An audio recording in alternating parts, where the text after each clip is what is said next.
A reunião de atualização dos temas relevantes na prática clínica e hoje sobre a supervisão da disciplina de emergências do Hospital das Clínicas da Faculdade de Medicina da USP.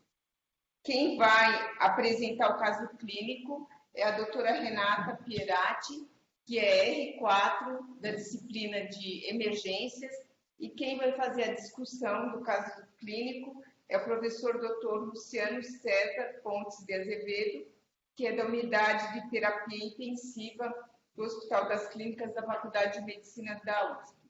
Então, dando continuidade ao nosso tema, hoje vai ser feita uma atualização no tratamento farmacológico da Covid-19. Então, vamos iniciar. Obrigada. Bom dia, meu nome é Renata, eu sou a R4 de Medicina Intensiva. Hoje eu vou apresentar o caso de um paciente que a gente tratou e continua internado no Hospital das Clínicas. É um paciente com Covid, é um tema bastante amplo, mas hoje a gente vai focar um pouquinho mais no tratamento farmacológico. O paciente é um paciente do sexo masculino de 48 anos, de antecedentes pessoais, apenas um tabagismo leve e quadro de enxaqueca. No dia 23 de julho, ele começou um quadro de tosse, astenia e mialgia. Ele teve contato com pessoas que tiveram coronavírus confirmado. Foi piorando desse quadro, desenvolveu uma dispneia e no dia 30 ele foi admitido no hospital de Itapevi por uma suspeita de Covid. Nesse momento eles coletaram o PCR que dias depois realmente confirmaram. Essa daqui é a tomografia que ele fez na entrada em Itapevi.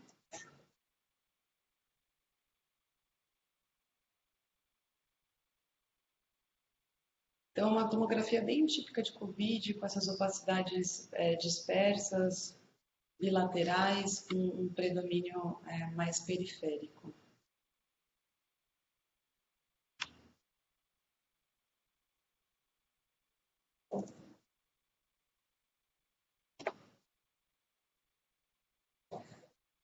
Bom, então vamos para a primeira pergunta, né? Qual seria a indicação de corticoide para esse paciente ou para todos os pacientes com Covid? Corticoide a gente entra assim que a gente faz a suspeita, o mais precoce possível, ou quando tem a confirmação diagnóstica, ou quando tem indicação de internação hospitalar, ou está mais reservado para pacientes que têm necessidade de suporte de O2 ou de ventilação mecânica. Bom, temos 9 respostas, né? A maior parte das pessoas colocou a indicação como necessidade de O2 suplementar, algumas pessoas a necessidade de ventilação mecânica, e teve gente que também colocou suspeita ou na confirmação. O que a gente tem dos estudos, né, que mostraram o benefício do corticoide foram para pacientes que tinham acometimento pulmonar com repercussão clínica, ou seja, pacientes que tinham necessidade do uso de O2. Bom, voltando para a apresentação, no dia 30 ele foi admitido no hospital, iniciou ceftriaxona, claritromicina e dexametasona. No dia 31 ele foi transferido para o hospital de campanha do Ibirapuera. Ele teve uma piora progressiva, no dia 1 teve uma febre persistente, uma piora respiratória, e por isso optaram por escalonar o antibiótico para tazocin. No dia 5 ele entrou em insuficiência respiratória franca, optaram para associar vancomicina ao tazocin que ele já estava recebendo, fizeram intubação orotraqueal. Pós-intubação ele teve um quadro de uma bradicardia severa, sem relato de parada cardiorrespiratória, e essa bradicardia foi revertida com adrenalina e propina. Ele ficou instável, então precisou de noradrenalina por algumas horas, e logo depois da intubação iniciaram um bloqueio neuromuscular. No dia seguinte, no dia 6, ele foi transferido para o Hospital das Clínicas. Esse daqui é o primeiro atendimento dele, ele estava com cetoanalgesia com fentanil, midazolam, propofol e rocurônio. Da parte respiratória, ele não estava muito bem bloqueado, então ele estava assincrônico, precisando de uma EFI de 100% para saturar 92%. Da parte cardiovascular, já não estava mais em uso de droga vasoativa, estava estável, com boa perfusão. A ultrassonografia beira-leitro da parte cardíaca nada que chamasse muita atenção, a função biventricular preservada, estava um pouco hiperdinâmico. E da parte pulmonar que a gente tem a descrição de bastantes linhas V difusas. Função renal preservada, da parte hematoinfecciosa Não tinha alteração de leucocitose ou leucopenia, o que chamava atenção linfócitos um pouco mais baixos, que é um marcador de gravidade no COVID, PCR elevado e o dedímero elevado, que também são bastante comuns nesses pacientes. Esse daqui é a radiografia dele de admissão no PSM, então a gente vê um infiltrado difuso bilateral. A hipótese diagnóstica foi uma síndrome respiratória aguda grave por COVID-19, que nesse momento já havia sido confirmada. Então, pensando que esse paciente iniciou sintomas no dia 23, dia 30 iniciou com ceftriaxona e claritromicina, no dia 1 foi escalonado para taso, no dia 5 foi associado vancomicina. A gente pega esse paciente no PSM, o que a gente faz quanto ao antibiótico?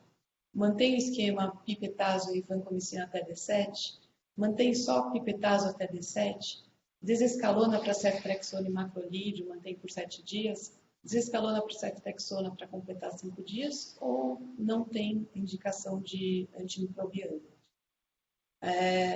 Metade das pessoas acharam que não tinha indicação de antibiótico terapia nesse momento e o restante se dividiu entre os diferentes esquemas antibióticos.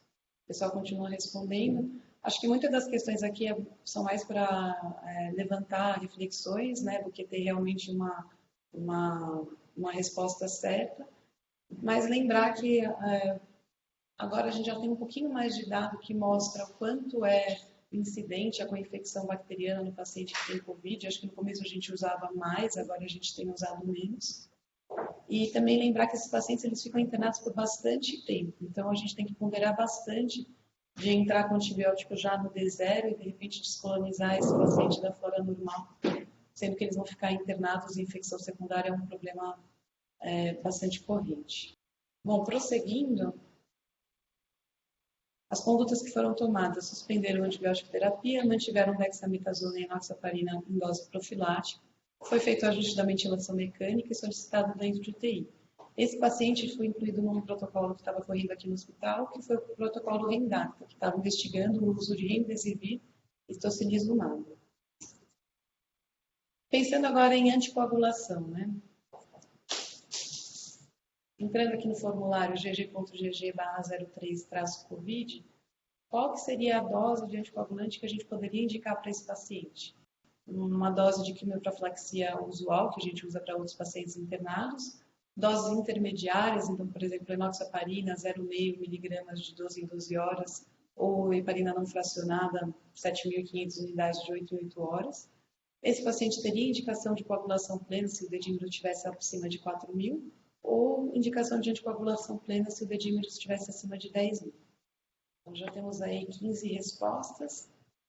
A maior parte das pessoas, 46%, usaria a quimioprofilaxia usual, 20% usaria a dose intermediária e o restante indicaria anticoagulação plena com base no dedímero.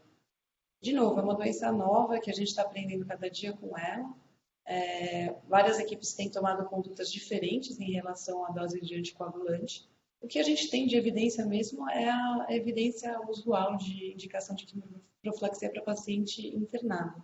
Mas existe um racional que tem embasado esses grupos de usarem essa medicação em doses diferentes, mas só lembrando que a gente não tem nenhuma evidência dura que suporte isso. Bom, prosseguindo, vamos falar um pouquinho do remdesivir, né? Nos estudos publicados até o momento, qual que é o benefício que parece estar associado com o remdesivir? Então, vou convidar vocês de novo para entrar no formulário, aqui no gg.gg/04-COVID. E qual que é o benefício que a gente tem visto até agora? Redução de mortalidade, redução de necessidade de ventilação mecânica, redução de necessidade de suporte de O2 ou redução do tempo de melhora clínica do paciente? O pessoal continua respondendo, mas já dá para ver que a maior parte dos pacientes, né, dos participantes, entende que o remdesivir, o benefício dele é a redução do tempo de melhora clínica. E é realmente isso que os estudos mostram. Então, acho que é um ponto para a gente ter bastante em mente quando a gente for optar por usar ou não essa medicação, que nos próprios estudos, né, o desfecho que ela mostra não é um desfecho tão duro, por exemplo, como o da mexametazona. Então, talvez faria sentido ter um pouquinho de cuidado antes de já abraçar o Remdesivir como uma indicação absoluta para todo paciente com Covid em qualquer momento da doença. Foi ajustado a ventilação mecânica do paciente, ele ficou com uma hipoxemia grave, numerada grave, com uma relação de PF de 104, com uma necessidade de FI de 70%, e uma hipercapnia tolerável com um pH aí próximo do compensado. Ele foi admitido na UTI, imediatamente foi indicada a prona, ele teve uma melhora da hipoxemia, a relação dele de 104 foi para 140, ficou cerca de 18 horas em prona e depois ele perdeu um pouco da relação PF depois que foi supinado, né? Foi de 140 para 121. Ele foi optado então para proná-lo novamente, e aí nessa primeira semana de UTI dele seria uma semana de mais fase aguda, né? Que a hipoxemia era o grande problema dele, não tinha outras disfunções orgânicas, então ele foi submetido à prona por 5 vezes. E aqui tem milhões de gases, né? Eu selecionei 2, a pior gaso que esse paciente apresentou na internação, então chegou a precisar de uma FI de 100% para atingir uma relação bem baixa de 68, com uma hipercapnia grave de 85, com uma repercussão em pH. E essa segunda gaso é a gasometria após quinta prona, né? Depois que ele tinha sido supinado, então ele teve um ganho, estava com uma FI de 50%, sem hipercapnia e com uma relação aí em torno de 140. Nessa segunda semana que ele ficou internado, ele melhorou daquela hipoxemia super grave, mas ainda tinha uma dificuldade de desmame de O2, de desmame ventilatório. Então, tentaram óxido nítrico, não teve grande resposta, saiu depois de poucos dias. E por conta dele estar ainda com uma dificuldade de desmame de FI, foi feita uma hipótese de tromboembolismo pulmonar e iniciado enoxaparina plena empírica. No momento, eles não conseguiram levar o paciente para fazer uma angiotomografia. Essa anticoagulação trouxe um evento adverso para o paciente, ele teve um sangramento, uma lesão em porção lateral da língua, e foi um sangramento bem abundante, caiu mais de 3 pontos de HB, precisou receber plasma fresco, transamin, precisou de droga vasoativa. Fizeram um eco e doutor de membros inferiores, não tinha evidência de trombose, o paciente acabou melhorando a parte respiratória, então suspenderam a anticoagulação. Acho que aqui vale a pena só pontuar que são pacientes que têm um perfil mais protrombótico, a gente precisa ficar mais de olho na Pratec, para CVP, e às vezes faz sentido realmente entrar com anticoagulação empírica, só que lembrar que é uma medicação que pode estar associada a eventos adversos graves. Quando não é possível levar o paciente para tomo, o ultrassom é um bom instrumento à beira-leito.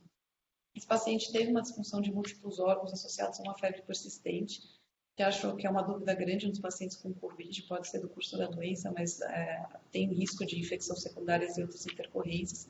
Fez uma disfunção hemodinâmica com o uso de 2 vasopressores em dose altas, piorou o padrão respiratório e fez uma disfunção renal com necessidade de diálise.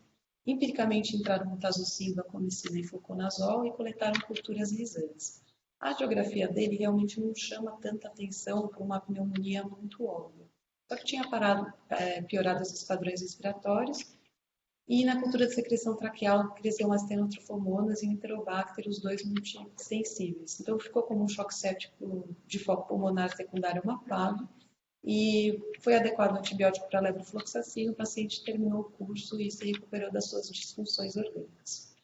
Ele entrou aí numa fase, né, de defervescência aí das funções orgânicas. O que ficou para ele nessa terceira fase foi um delírio hiperativo de difícil controle e uma dificuldade de liberação da ventilação mecânica, que é uma combinação terrível quando você quer tirar o tubo do paciente. Então foi optado por fazer uma traqueostomia que foi feita no dia 31 de agosto. Esse paciente estava numa UTI da Covid, que foi desmobilizada, e aí ele foi transferido para a UTI clínica. Então, a gente recebeu esse paciente mais nessa fase crítica crônica. Ele tinha 3 problemas bastante graves, que foram os grandes desafios dele aí nas últimas 6 semanas, que foi uma neuropatia do doente crítico, então ele estava totalmente tetraparético, dificuldade de se movimentar no leito, dificuldade até de sustentar a cabeça quando a gente tentava colocar na poltrona, então ele fez bastante, está fazendo bastante fisioterapia e reabilitação com a fono. A parte psicológica, transtorno de adaptação, tudo isso que ele passou e as sequelas que ele ficou, então está fazendo um acompanhamento psicológico. E ele tinha 2 contatos familiares que tinham Covid confirmados, a mãe e a irmã, e as 2 faleceram. Então, ele também teve que lidar com essas 2 perdas aí ao longo da internação. E, além disso, sequelas pulmonares que ficaram no Covid. Esse paciente conseguiu ser traqueostomizado no dia 16 com sucesso, só que ele ainda está dependente de O2 e está aguardando a oxigenoterapia domiciliar para alta hospitalar. Essa daqui é a tomografia que foi feita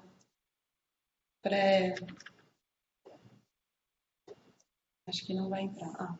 Foi feita pré-decanulação, que mostra as sequelas, né? Um padrão mais retrátil, mais sequelar. Acho que é isso, obrigada. Bom dia a todos. Obrigado pelo convite para a gente discutir aqui esse tema. Então, o que me cabe para falar com vocês nos próximos 25 minutos aproximadamente é sobre como é que tem sido, como é que tem crescido, como é que tem surgido as evidências relacionadas ao tratamento farmacológico de Covid-19, né? Se vocês lembrarem, obviamente todos conhecem a história, uma doença que começou para nós em março, né, e que começou para o mundo inteiro em dezembro, janeiro aproximadamente, e apesar desse pouco tempo de evolução, né, pouco tempo de surgimento, pouco tempo de conhecimento, assim, o esforço de grupos mundialmente tem feito com que a gente consiga desenvolver sem número de estudos, né, com uma quantidade de publicações substancial e, consequentemente, temos conseguido desenvolver um grau de evidência em relação a muitas dessas intervenções que já foram citadas aqui na apresentação da Renata. Esse é o meu conflito de interesse intelectual. Nós, no Brasil, criamos um grupo de hospitais e institutos de pesquisa chamado Coalizão Covid-19 Brasil, e esse grupo tem avaliado reposicionamento de terapias diversas em pacientes com Covid-19, né? Alguns dos estudos do Coalizão vão ser citados nessa apresentação.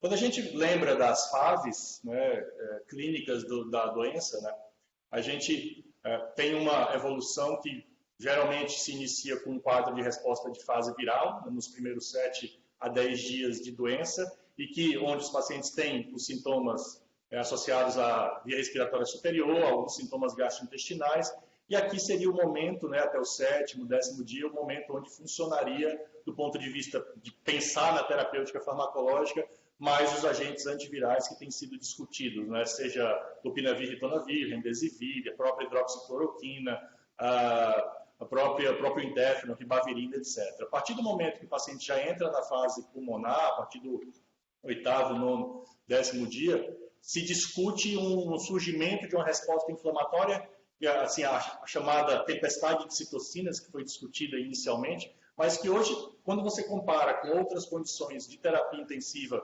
tipo sepse, tipo a própria síndrome do desconforto não COVID, você nota que, do ponto de vista de resposta inflamatória, não parece ser uma tempestade de citocina, né? Então, parece que o quadro é muito mais frusto do ponto de vista de resposta inflamatória, mas, de todo modo, é descrito como tendo esse contexto aqui, onde o paciente piora, principalmente por conta das suas disfunções orgânicas, e não tanto por atividade viral. E nesse cenário mais tardio, a partir do 10º, 14º dia, funcionariam, então, inibidores da resposta inflamatória, inibidores de interleucina 6, IL-2, corticosteroides, jaquitinase, etc. Eu gosto muito dessa ilustração porque ela mostra potenciais alvos terapêuticos intracelulares e extracelulares de possíveis intervenções farmacológicas para tratamento de Covid-19, né? Então, desde, por exemplo, um mecanismo descrito, porém não totalmente confirmado, de ação da hidroxicloroquina e da cloroquina quando o vírus entra na célula, participa da fusão da membrana e do processo de endocitose celular, mas também no momento de replicação viral, a atividade dos antivirais mais discutidos, né? Remdesivir, favipiravir, ribavirin, etc., nesse momento da proliferação e da liberação viral para o meio extracelular. E aí você tem também um cenário que não está descrito, por exemplo, os corticosteroides aqui, mas de bloqueio dessa resposta inflamatória, de bloqueio da interleucina 6, por exemplo, os antagonistas, tocilizumab e sarilumab. Então, você teria diversos possíveis alvos terapêuticos que estão disponíveis para inativação viral nesse cenário.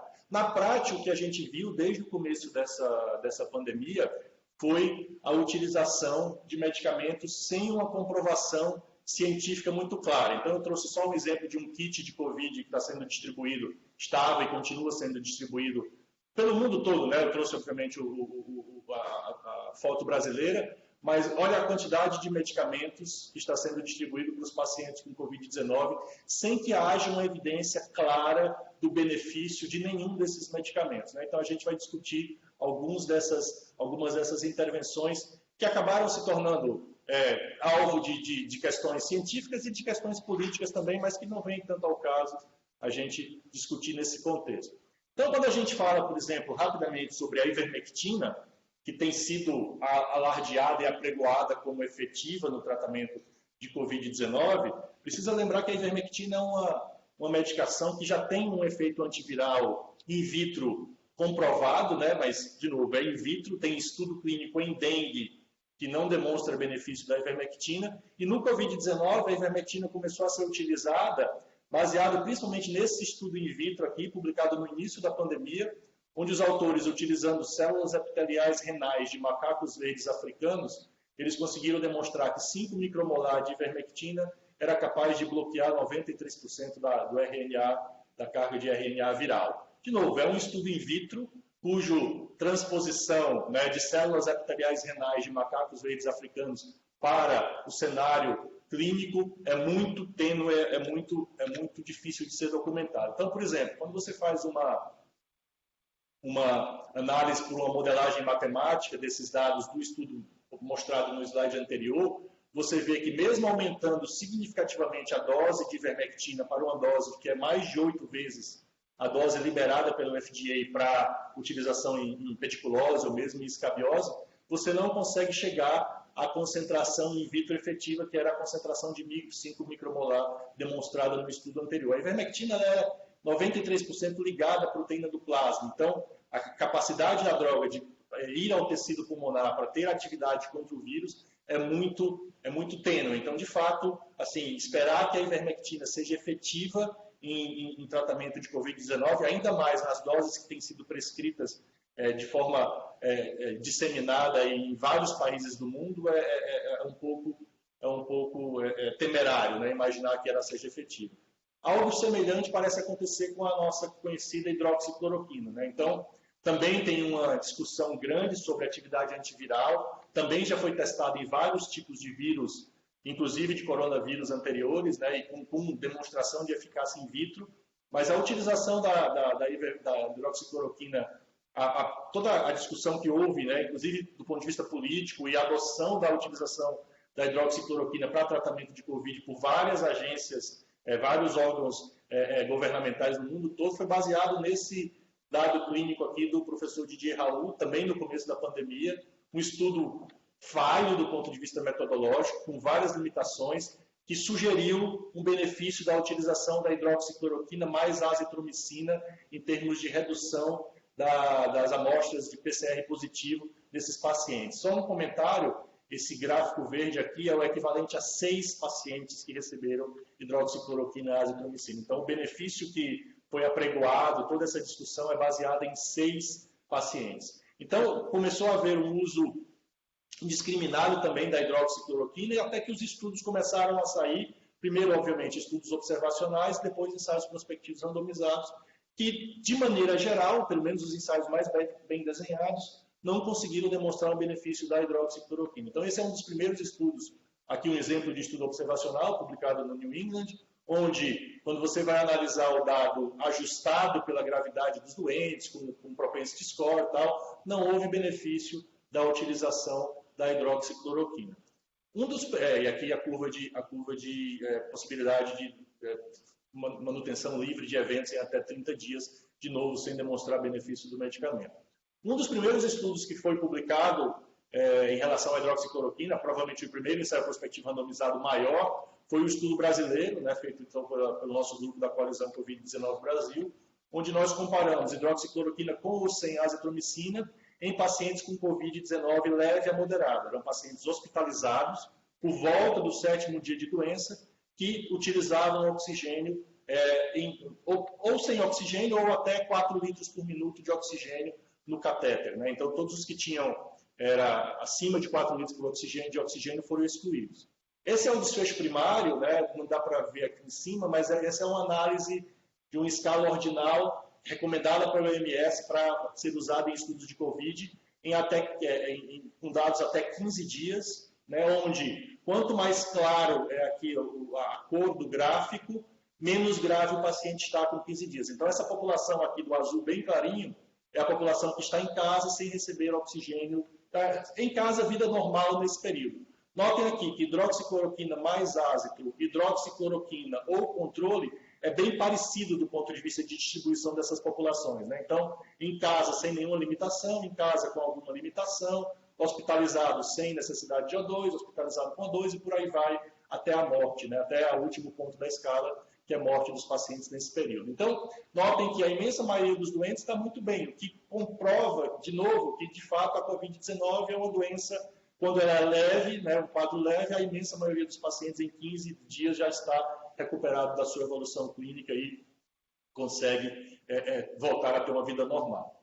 Do ponto de vista de segurança, quando você compara a hidroxicloroquina mais azitromicina no estudo brasileiro, houve um aumento do risco, como esperado, de prolongamento do intervalo QT, consequentemente risco de arritmia cardíaca, e também um aumento das concentrações séricas de TGO e TGP, com diferença estatisticamente significativa em relação ao grupo cuidado padrão. Esse foi um estudo aberto, tá? Não foi um estudo controlado por placebo, então tem essa limitação do ponto de vista metodológico, mas ele mostrou a ausência de benefício da hidroxicloroquina com ou sem azitromicina, a gente vai falar um pouco mais de azitromicina mais para frente, e um aumento do risco de eventos adversos com a utilização desses medicamentos. Acho que umas 2 semanas atrás foi publicado o estudo Recovery, que foi um estudo bem maior do que o estudo brasileiro, que aí sim viu como, obviamente, no estudo brasileiro nós avaliamos mortalidade sem diferença estatisticamente significante, mas o Recovery usou como desfecho primário a mortalidade dos pacientes, comparando aqui, então, hidroxicloroquina e cuidado usual, sem diferença estatisticamente significante nesses dois grupos. Porém, o Recovery mostrou um risco aumentado dos pacientes necessitarem de ventilação mecânica invasiva ou morrerem em até 28 dias. Então, é um desfecho combinado, um desfecho secundário de piora clínica do paciente, com 14% de aumento de risco com a utilização da hidroxicloroquina em relação ao cuidado usual. Então, mais uma demonstração de que a hidroxicloroquina não só não funciona, como eventualmente pode estar associada a algum risco de evento adverso nessa população. E saiu na semana passada o preprint, né? Então esse não é um estudo publicado, não passou por revisão por pares, do Solidarity, um estudo da OMS que está avaliando, né, várias terapias, saiu só os dados de antivirais, então hidroxicloroquina, lopinavir, interferon e remdesivir, eu vou mostrar os dados mais para frente, também sem demonstrar um benefício da hidroxicloroquina em termos de redução da mortalidade para esses pacientes. Também um estudo com mais de quase 1.000 pacientes que receberam hidroxicloroquina e próximo de 1.000 pacientes do grupo controle. Tá? Então, também sem demonstração. Mas será que a hidroxicloroquina, se não funciona para o indivíduo hospitalizado, funcionaria para o paciente ou para evitar que o indivíduo desenvolvesse Covid-19?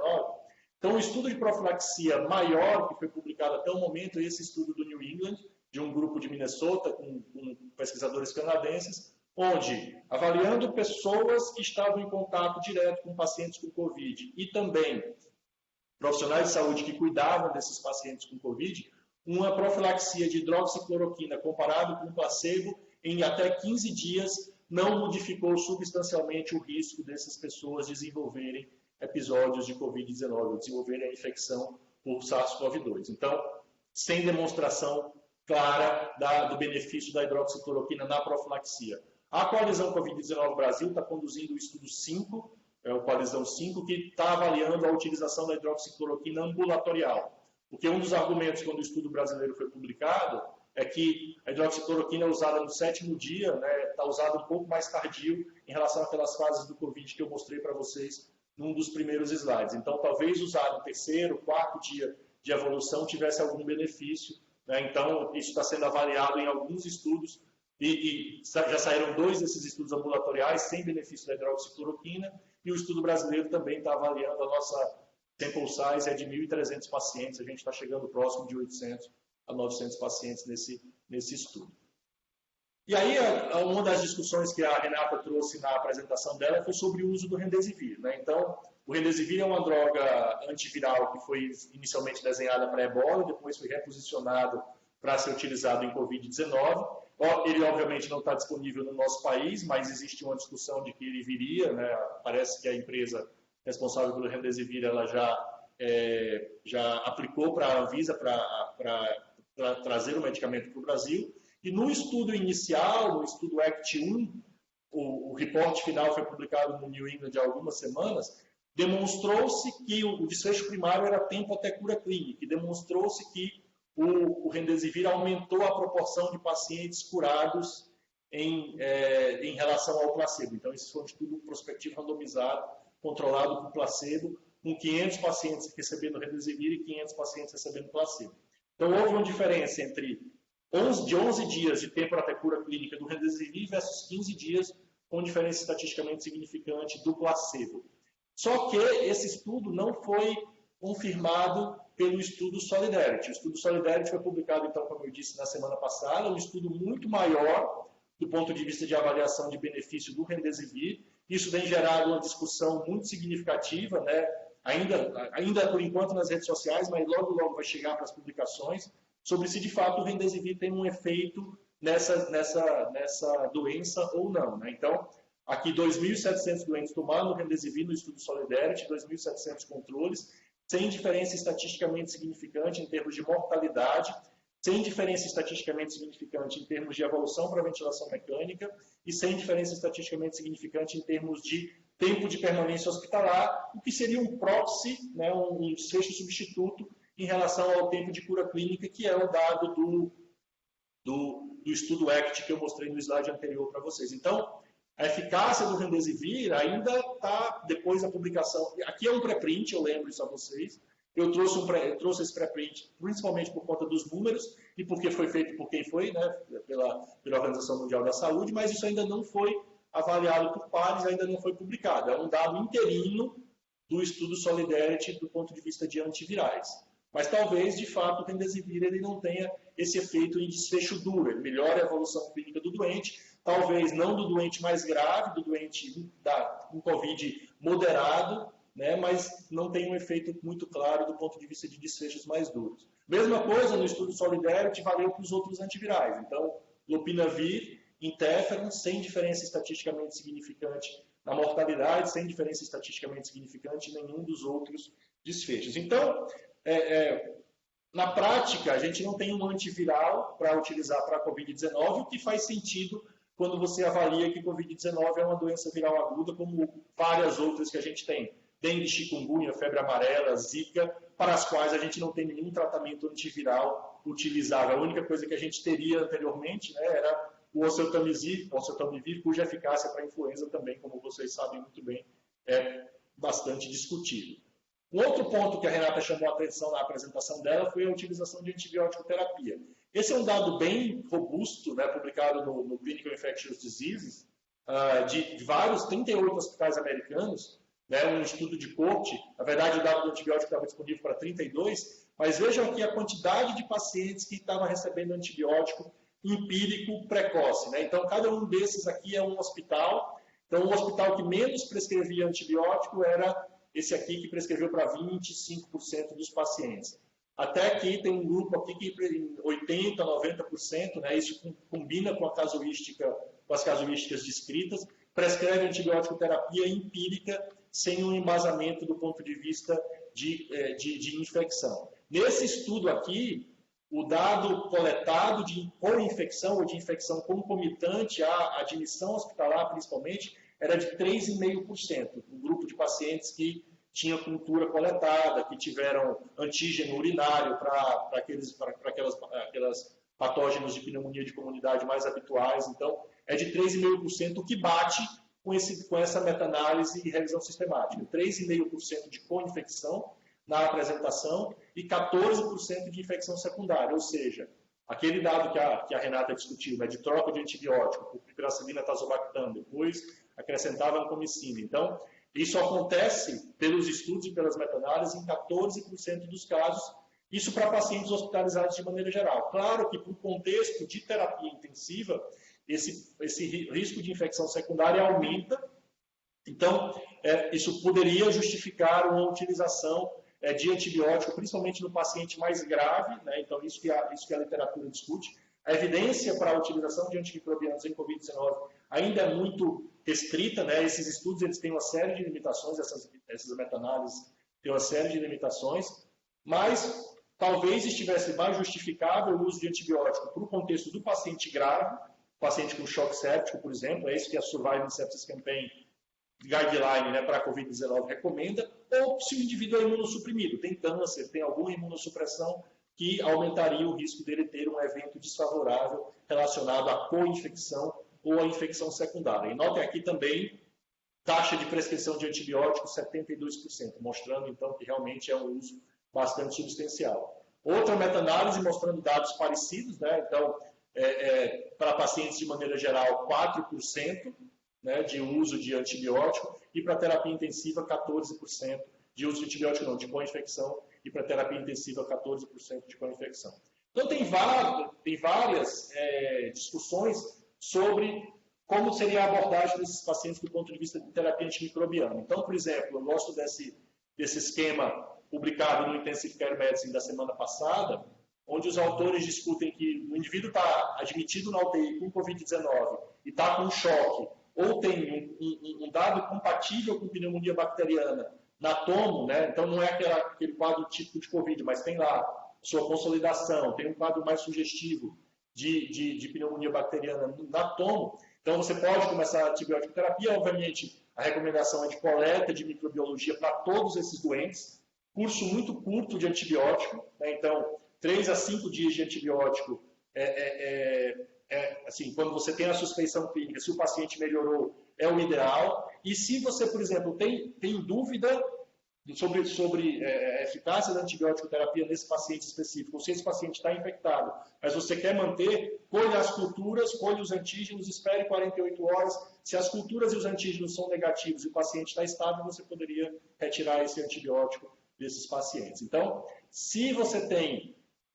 Aqui ele está falando mais de superinfecção, né? De infecção relacionada à assistência à saúde. Então, aí você poderia tratar de acordo com os guidelines locais, também por um tempo de duração de terapia antimicrobiana curta e considerar o descalonamento desse antibiótico. Uma outra discussão que tem sido feita, né? Vocês viram lá no kit COVID que a azitromicina está sendo prescrita, então existe uma grande discussão sobre os possíveis efeitos antivirais e os efeitos anti-inflamatórios da azitromicina, né? Então você tem aqui vários possíveis mecanismos antivirais e aqui em verde e vários possíveis mecanismos anti-inflamatórios. Então, a azitromicina, como vocês viram, estava publicada lá no estudo de Raul no começo, foi avaliada no estudo brasileiro em pacientes leves e moderados, e depois a gente avaliou também um outro estudo brasileiro publicado no Lancet agora em setembro, onde nós comparamos em pacientes graves com Covid-19 o uso da azitromicina em comparação ao grupo controle. Aqui, vale a pena salientar, é uma limitação do estudo, todos os pacientes, grupo controle que foi aberto e a azitromicina receberam hidroxicloroquina como tratamento padrão. Lembrar que o estudo foi desenhado em março. Em março, o Ministério da Saúde tinha feito uma orientação de se utilizar a hidroxicloroquina para todos os pacientes graves, e houve uma grande discussão se a gente conseguiria ou não randomizar para esse estudo se a gente não administrasse hidroxicloroquina para todo mundo, né? Se hidroxicloroquina não fosse cuidado padrão. De todo modo, a azitromicina é a droga de avaliação, né, para avaliar o desfecho primário, e obviamente não houve nenhuma diferença em relação ao desfecho de mortalidade nesses pacientes em até 30 dias. Sem diferença em mortalidade, tem diferença em relação àquela escala ordinal de 8 dias para esses pacientes. Então, de fato, utilizar a azitromicina nesse contexto não faz sentido de pacientes mais graves, a menos que você tenha uma evidência de infecção bacteriana, e aí você utilizaria como antimicrobiano, né, como antibiótico, e não como um antiviral ou um imunomodulador. Rapidamente falando sobre disfunção de coagulação, então tem várias evidências, a Renata já comentou isso com vocês, várias evidências sugerindo disfunção de coagulação nesses pacientes com Covid-19, mas até o momento a gente não tem nenhuma evidência que sugira que anticoagular esses pacientes pleno, seja empírico, seja baseado em dedímero, faz diferença em relação à mortalidade. Tem estudos em andamento, inclusive, um dos estudos da coalizão Covid-19 está usando, né, rivaroxabana em pacientes hospitalizados, comparando com o grupo controle para ver se faz diferença em relação à evolução clínica. Então, eu gosto muito dessa abordagem aqui, que é na base do que a Renata comentou. Então, anticoagulação profilática para todo paciente hospitalizado com Covid-19, anticoagulação plena. Se você tem uma suspeita, que é exatamente o caso clínico, você tem uma alta suspeição clínica de tromboembolismo, você não consegue levar o doente para a tomografia, você considere a anticoagulação plena, né, e trate esse paciente empiricamente se ele não consegue, se ele não tem condição clínica de ser levado para a tomografia. E outra discussão importante do ponto de vista de anticoagulação diz respeito a um baixo limiar para pesquisa de tromboembolismo venoso nesses pacientes. Mínima suspeição clínica, está um pouquinho mais inchado uma perna, um braço, faça um Doppler, né, para avaliação de tromboembolismo venoso, que esses pacientes têm uma incidência mais aumentada e você consegue, então, a partir daí, ter um dado clínico que justifique uma anticoagulação nesses pacientes com Covid-19. Para finalizar, então, essa discussão, né, qual é o estudo que demonstrou, qual é a intervenção farmacológica que demonstrou eficácia para tratamento dos pacientes com Covid-19? Então, é a dexametasona, né? Então, qual é o contexto?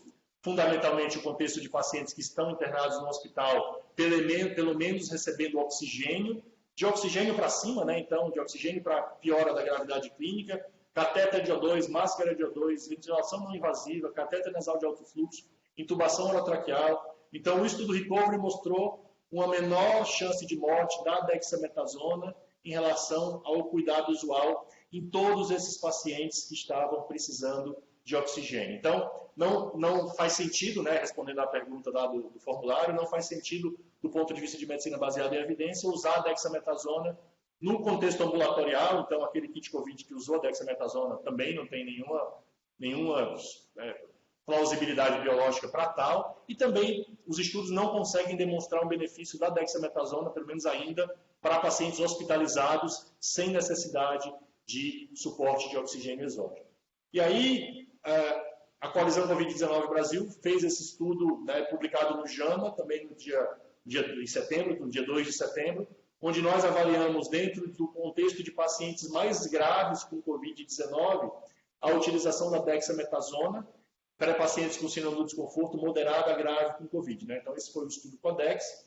E, diferente do Recovery, que usou uma dose de dexametasona de 6 mg, aqui nós usamos 20 mg por 5 dias e depois 10 mg por 5 dias. Depois a gente pode discutir por que foi usada essa dose da Dexa. Então, 300 doentes, 150 Dexa, 148 cuidado padrão. O estudo foi interrompido antes do seu final por conta da publicação do Recovery. O DSMB julgou que manter os pacientes em cuidado padrão, depois da publicação do Recovery, demonstrando o benefício, era antiético, então o estudo foi interrompido. A sample size final era de 350. Desfecho primário, redução, o aumento dos dias livres de ventilação mecânica, um desfecho bastante importante para paciente com síndrome do desconforto, 6 dias na dexametasona e 4 dias no cuidado padrão, com diferença estatisticamente significante após ajuste para PO2 FO2 e idade dos pacientes. E também nesse estudo nós não conseguimos identificar um efeito adverso sério, efeitos adversos graves da utilização da dexametasona. Então, sem maior incidência de infecção em relação ao grupo cuidado padrão, em vários tipos de infecção, não houve uma maior necessidade de uso de insulina para hiperglicemia na dexametasona em relação ao cuidado padrão. Então, aparentemente, essa terapêutica não causa um risco de eventos adversos mais graves nesses pacientes com Covid-19. Quando se juntou os dados do estudo brasileiro com os dados do estudo britânico, do Recovery, e mais outros 5 estudos que avaliaram corticoide para Covid-19, numa meta-análise, né, a OMS fez isso, foi publicado no mesmo dia do estudo brasileiro, dia 2 de setembro, no JAMA. Né, então, esse grupo da Organização Mundial da Saúde fez essa análise e se demonstrou que o corticosteroide estava indicado para pacientes com Covid-19, principalmente no contexto de pacientes críticos, porque havia uma associação entre a utilização do corticoide e uma redução significativa da mortalidade. Claro que esse dado é muito puxado pelo dado do estudo Recovery, né, que é o estudo maior, mas também outros estudos com um número bom de pacientes, né, 200 pacientes, 150 pacientes em cada braço, também demonstraram, e juntando tudo na meta-análise, também houve uma demonstração de associação desses tratamentos. Então, para a gente concluir, que vai dar tempo de abrir para perguntas, o Remdesivir ele pode ter um efeito discreto em reduzir o tempo até cura clínica, né, principalmente no contexto dos pacientes menos graves, os intubados e os ventilados, pelo estudo não pareciam se beneficiar do Remdesivir. Se você tomar como base o estudo americano, né, o estudo ACT, os corticoides eles devem ser utilizados em pacientes graves, a OMS recomenda a utilização de 6 mg de dexametasona, e todo o resto das terapias que eu comentei nessa apresentação, elas têm que ser consideradas investigacionais, né, e elas não devem ser consideradas tratamento padrão para esses pacientes com Covid-19. Tá bom? Acho que a gente pode parar de compartilhar a tela aqui, a gente pode abrir para perguntas. Kate aqui, chat. Acho que resolveu, né? Porque depois ninguém falou mais nada. Então, pessoal, a gente está aberto para perguntas. Eu queria perguntar, a dose de dexametasona é 6 mg que você colocou aí, é uma vez ao dia? Como que é? Então no estudo Recovery, a dexametasona foi usada 6 mg uma vez ao dia durante 10 dias. Né? A nossa dose que a gente usou no estudo Codex foi de 20 mg uma vez ao dia durante 5 dias, depois 10 mg. A gente usou essa dose maior de dexametasona baseado, lembrar que o estudo foi desenhado em março, né? Não tinha obviamente os dados do Recovery, não tinha dado nenhum. Então a gente usou a dose de dexametasona baseada num outro estudo de síndrome de desconforto respiratório agudo não COVID, que tinha sido publicado em janeiro no Lancet Respiratory Medicine, o estudo DEXA-ARDS, que tinha mostrado com essa dose de 20 mg 5 dias e 10 mg 5 dias, redução da mortalidade e melhora dos dias livres de ventilação mecânica, igual aos dados do estudo Codex. Então, por isso a gente usou essa dose de Dexa 20 e 10.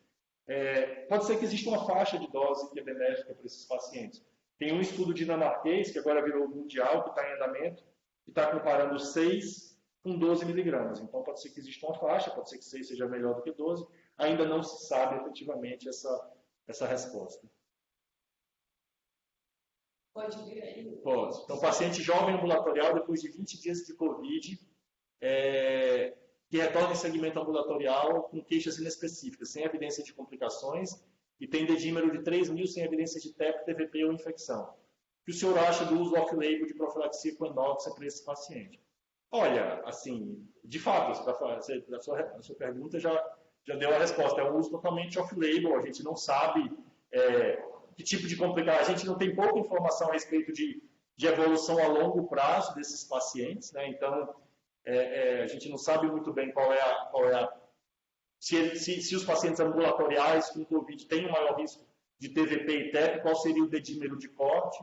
Então, do ponto de vista de medicina baseada em evidência, assim, não haveria indicação de você usar profilaxia com enoxaparina para esse doente, principalmente se ele está conseguindo se mobilizar, tal. Então não vejo indicação, né? O dedímero dele é alto, mas ele está em segmento ambulatorial, está se mobilizando. Então, sim.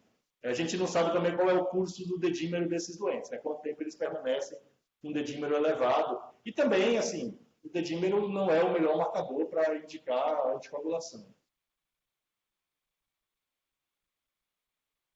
Nós temos mais perguntas. Em relação àquele trabalho que você mostrou do antiviral, que ele melhorava a parte clínica, né? A parte clínica, você lembra mais ou menos o que era? Porque é tão...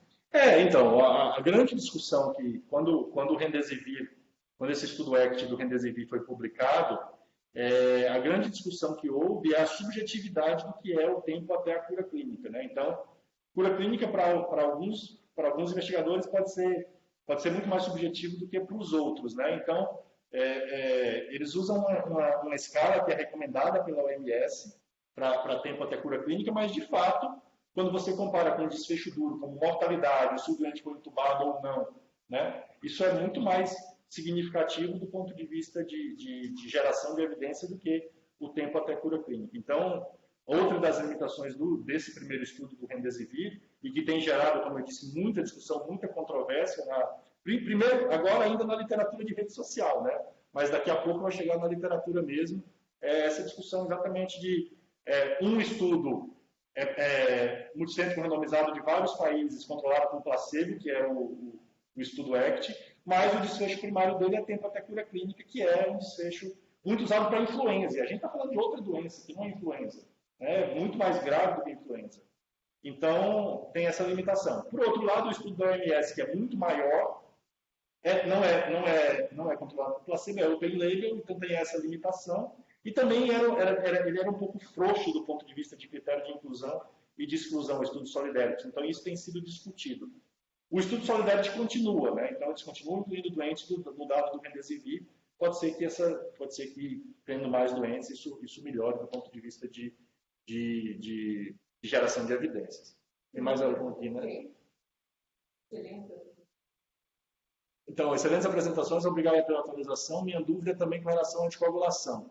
Pelo que entendemos, uso recomendado apenas nos pacientes críticos internados, correto? Obrigado e parabéns pelo belíssimo trabalho e dedicação. Então, está como FMUs, eu não sei, mas eu agradeço a comentários. E na prática é assim, né? Como você não sabe, não tem evidência em Covid-19, todo esse dado de discussão de anticoagulação é transposto de paciente crítico não Covid. Então, essa recomendação, entre aspas, de anticoagulação profilática ou de uso de heparina profilática em paciente... Cláudio Scheinberg. Então, essa recomendação de uso de heparina profilática em paciente hospitalizado, ela é baseada em estudos de outros contextos não Covid-19. Né? Então, essa é a sugestão. Por isso que a gente não consegue dizer se deve-se usar a anticoagulação plena, o que fazer para esse paciente. Mas não não é só para paciente crítico, tá, Cláudia? A sugestão agora da literatura é para todo paciente hospitalizado. Então, não é só para paciente internado em unidade de terapia intensiva, é para paciente de maneira geral. A professora Luísa está perguntando sobre uso de anti-interleucina 6, em qual momento? Essa pergunta é muito boa. Tem mais uma? Eu devo ter passado. Deixa eu subir aqui. Beleza, está aqui. Ó. O Jean, né? Algum trial em andamento tentando usar perfil de citocinas nas diferentes fases do Covid desceu. E o uso de tocilizumab ou outros biológicos na evolução dos pacientes com Covid. Então, essa pergunta é muito boa, porque também isso gerou uma discussão grande. Eu não trouxe o tocilizumab aqui, poderia ter trazido, até porque foram publicados alguns estudos ontem, né? Então, assim, o tocilizumab, ele nos estudos de coorte, alguns estudos sugeriram um benefício, uma associação de benefício do tocilizumab. Em o doente não ser mais entubado, o doente sair mais rápido do ventilador, mas eram estudos de coorte. Ontem saíram no JAMA Internal Medicine 2 estudos com tocilizumab. Estudos ainda pequenos, com 130 doentes, 70 em cada, 130, 140, 70 em cada braço, que não mostraram benefício do tocilizumab em estudos prospectivos randomizados. Tá? Eram estudos muito pequenos ainda, então um não demonstrou benefício em termos de mortalidade, outro não demonstrou benefício em termos de evolução para ventilação mecânica, necessidade de oxigênio, mas ainda precisa de estudos maiores. A coalizão Covid-19 Brasil fez um estudo de tocilizumab que está under review, uma publicação, então deve sair nas próximas semanas aí. E existem estudos grandes com tocilizumab. Então, o Recovery, né, o estudo britânico, está analisando o tocilizumab para esses pacientes. Então, o Recovery está fazendo um estudo grande. A última vez que eu olhei, tinha mais de 500 pacientes randomizados para tocilizumab. Tá? Então, fora os pacientes do controle. Então, esse vai ser o maior estudo com tocilizumab e esse vai dar a resposta definitiva se ele funciona ou não. O que os estudos têm feito, respondendo a pergunta do Jean, em relação ao tocilizumab, como, por exemplo, interleucina 6, poderia medir e ver só quem tem interleucina 6 maior e dar tocilizumab para essas pessoas. Mas isso é pouco factível quando você pensa num estudo multicêntrico. Então, a maior parte dos estudos tem feito, se a proteína C reativa é mais alta, então um indicativo de inflamação maior, ou se a saturação é mais baixa, um indicativo de comprometimento pulmonar maior, ou se a ferritina é mais alta. Foi isso que a gente fez no nosso estudo do tocilizumab. Então, os critérios de inclusão eram baseados em possíveis marcadores de resposta inflamatórias, clínicos ou laboratoriais. Mas nada muito granular, assim, coisa bem dedímero alto, ou ferritina alta, ou proteína C reativa alta. A partir de algum momento de internação, por exemplo, vamos supor, 4 dias de internação, ou não tinha isso? Não, os estudos não fizeram isso de maneira habitual. Assim, o tempo de... pensando naquelas fases da doença, né, assim, em qualquer momento da... Se você olhar, o COVID raramente interna com menos de 5 dias de evolução, né? Porque quando começa a piorar mesmo, os primeiros dias são sintomas bem constitucionais, assim, então tipo, começa a piorar com o 5º, 7º dia, e é mais ou menos esse o momento que esses pacientes internam. Então todos os estudos avaliaram isso, né? A mediana de tempo de internação até começo do tratamento, nos estudos era de 7 dias, 9 dias no estudo Remdesivir, que foi um pouco mais tardio, né, no ACT. Então, raramente a gente consegue pegar esses pacientes precocemente. E perguntar, Ana Cristina, o baricitinib. Então, não, o baricitinib eu não vi nenhum estudo, pelo menos nenhum estudo grande, demonstrando benefício ou malefício, né? Assim, eu sei que tem estudos em andamento, né? Inclusive acho que encerrou um fase 2 agora e parece que vai rodar um fase 3, mas tem muito estudo, né? Tem centenas de estudos em andamento com diversos bloqueadores para tratar Covid-19, sem nenhuma evidência clara de nenhuma desse medicamento. Então, o Alex está perguntando se tem alguma comparação entre Enoxa e rivaroxabana, né? Muita gente, os pacientes usando em casa, por causa do estudo Marina, justificando algum benefício. Não tem, viu? Não tem nenhuma comparação para Covid da rivaroxabana com Enoxa, assim, pelo menos estudos nem observacionais de grande porte, assim, não tem nada publicados como, eu sei que tem pré-print, mas publicado como paper com peer review, não tem nada de nenhum tipo dessa comparação. Então, também é tudo meio empírico, assim, pouco baseado em evidência. Qualquer regime de anticoagulação hoje em dia para a Covid-19 é muito pouco baseado em evidência. Bem, acho que encerraram as perguntas. Eu queria, então, agradecer o Luciano, né, o professor Luciano e a doutora Renata pela excelente apresentação e parabenizar e pedir para os nossos residentes participarem mais dessas reuniões de temas relevantes na prática clínica. Então, muito obrigada. Obrigado, professora. Obrigado, Renata.